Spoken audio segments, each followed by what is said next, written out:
ہماری دعوت کا اصل نقطہ یہی ہے، اور یہی اصل نقطہ تمام انبیاء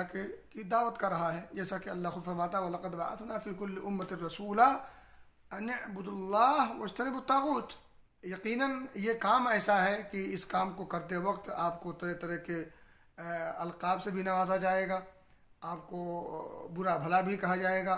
لعن طعن بھی کی جائے گی، سب و شتم بھی کیا جائے گا، اور طرح طرح سے ڈرایا دھمکایا بھی جائے، ممکن ہے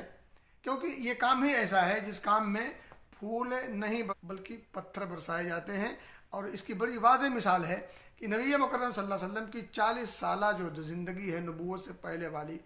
ہر طرح کی خوبیوں سے سرشار ہیں آپ صلی اللہ علیہ وسلم، ہر شخص اس بات کا اقرار و اعتراف کرتا ہے، آپ سمجھتے ہیں۔ لیکن جیسے ہی وہ اتنی عظیم ہستی،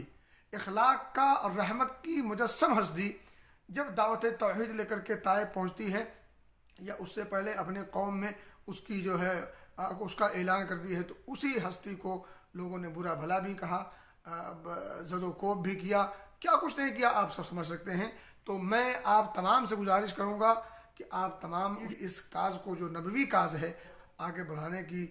کوشش کریں، اور اس سلسلے میں کہیں سے بھی جس طرز پر بھی آپ کو اذیت دی جائے، وہ لفظی ہو اور کوئی بھی ہو، سمجھ سکتے ہیں، تو ان تمام سے ہمت اور حوصلہ نہ ہاریں، دل چھوٹا نہ کریں۔